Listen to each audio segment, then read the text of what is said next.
St. Vincent Millay was an American poet and playwright. She was from Rockland, Maine. She was a daughter of Henry Tolman Millay, and he worked as a school teacher. Her mother was Cora Bazell, and she worked as a nurse just like my madre. At the age of 8, her parents moved their separate ways, and her mother was to raise her and her sisters for days. She encouraged her daughters to love reading and music and to be independent too. Miss Millay attended public high school and served as an editor-in-chief, where she wrote and wrote and wrote for her school magazine. Oh, she dreamed of being a concert pianist, but she was told no, you couldn't do it by your music instructor. So EDNA pursued writing instead. Graduated Camden High School in 1901, obtained a scholarship to Vassar College, my son. There she wrote poetry and plays, acted and starred in her own production called The Princess Marries the Page. She was rebellious frequently against the rules, but she graduated with an AB. 1917 she published Renaissance and her other works before moving to NYC. There she acted with the Provincetown Players, lived in Greenwich Village, and went around with fellas. She was proposed to marriage, Edmund Wilson was rejected. She feared wasting her career away.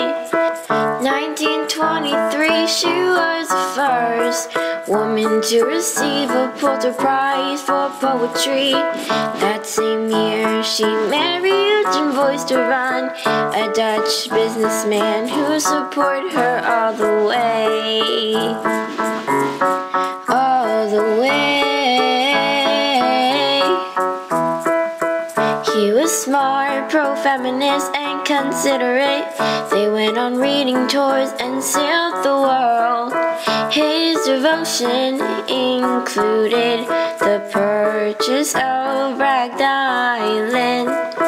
1938, located off the coast of Maine.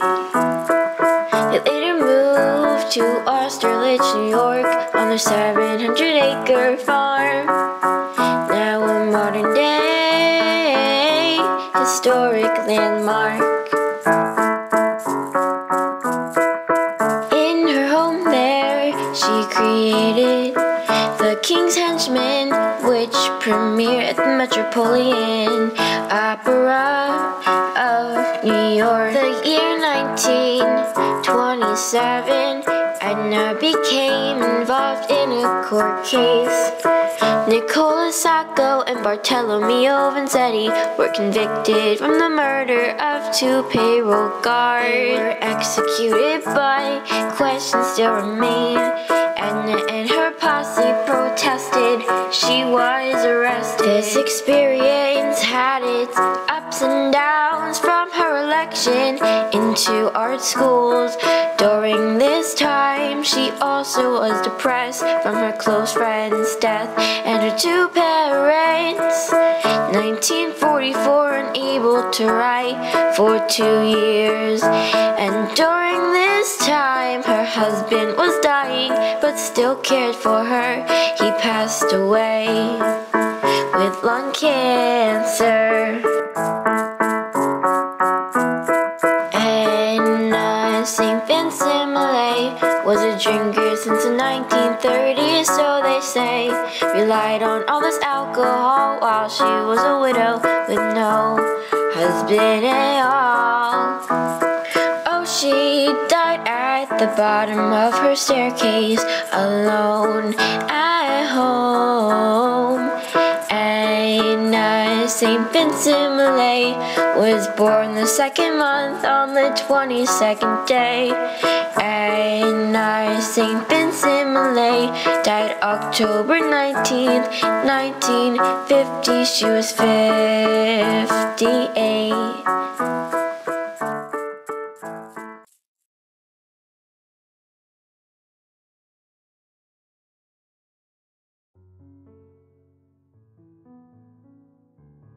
EDNA St. Vincent Millay was one of the most respected and successful poets in America. She is noted for her dramatic works, which include Aria da Capo, The Lamp and the Bell, and The King's Henchman. She was also one of the most successful sonnet writers of the 20th century. Her works combine both modern attitudes and traditional forms to make it more uniquely American. A few things she was known for was her captivating poems and performances, where she stands in politics because she was very much a feminist, the way she portrays both hetero and homosexuality, and above all, her representation of new kinds of female experiences. Like in the previous song I just sang and you just heard, you learn that EDNA's parents divorced when she was really young, when she was 8 years old. Now that EDNA's mother, Cora, was a single mother, she wanted her children to excel in whatever they dreamed of doing. So her encouragement helped EDNA be successful in her writing and just life in general. From her mother's support throughout her childhood, EDNA wrote about it in an entry called Letters of EDNA St. Vincent Millay. From the years 1906 to 1910, her poems started appearing in magazines, such as the St. Nicholas, which is a famous children's magazine. Cora, her mother, came across a poetry contest and then encouraged EDNA to submit some of her own works for this contest. EDNA submitted a few of her original poems, and one of the poems that she submitted was called Renaissance. Ferdinand Earle was an editor of the Lyric Year, which was the company that sponsored the contest, and he read her poem and liked it so much that he wrote back to her and told her that she won first place. But that was kind of a disappointment when the other judges disagreed with him, and overall, after all this arguing and disagreements, she didn't win a prize, and she didn't get first. A publishing company called Kennerly eventually published this as a book, and they also published some of her other poems as well. In 1918, EDNA met a man who goes by the name Davison Fick, and at the time he was a U.S. Army major, but eventually he becomes author. They had a brief affair which affected them both, and when you put two writers together, obviously they're going to write about their experiences, and which they did. EDNA's sonnet about this relationship was published in 1920, and some of the words that she wrote were, "The red heart crumpled in the side, and you as well must die, beloved dust, into the golden vessel of great song." She believed that her love could not bear what would ultimately happen at the end, which is death of the other person. In the sonnet, she suggests that the lovers should suffer the heartbreak and all the emotion, and to cleanse themselves, they should all write it down in like a song or a book or a poem, so it releases all that emotion and everything that they are feeling. This relationship made EDNA think a whole lot about her future and her life. And it made her think that she was afraid of losing focus on what was really important, which was her career, and she didn't want a man to distract her. So she decided to dedicate her life to her poetry and her works and her writings. And in some of her works, you can actually see that that mindset is portrayed in her writing. She had a pen name which was Nancy Boyd, and under this name she produced 8 stories to a magazine called Annales. Her stories became popular magazine fiction, and it adapted the Greenwich Village attitudes, which was where she lived and where she was from, which was anti-materialism, and it also had a bit of a jazz spirit of celebration and excitement. In 1919, EDNA worked on a play called Aria da Capo, and this portrays a symbolic playhouse where the play turns into reality in a violent way. The actors are eventually murdered because of their greed and suspicion. I compare this play to the biblical story of Cain and Abel. Cain killed Abel because of his jealousy. He wasn't the favorite son, so he was like, oh, I'm going to be the favorite son now, so I'm just going to kill my brother. And that's basically the same sense of what happened in Aria da Capo, where people are just greedy and nosy into everything. They just have to have whatever they need. In 1920, EDNA's poem started to appear in Vanity Fair. She took a trip to Europe, and while she was there, she finished a play called The Lamp and the Bell. This play was based on the fairy tale of Snow White, and this play was a poetic drama with the themes of friendship crossed by love. In the early 1920s, EDNA grew more of her lyrical works, and by 1923 it included 4 volumes of poems. One of her volumes were called A Few Figs from Thistles, and a lot of reactions from critics and other people came from this. Most of the poems in this volume was based on the Millay legend, which is basically centered around youth and rebellion. This is completely different and a huge turnaround from her earlier works such as Renaissance, which portrayed the transformation of someone's soul into something high and had the knowledge that God has.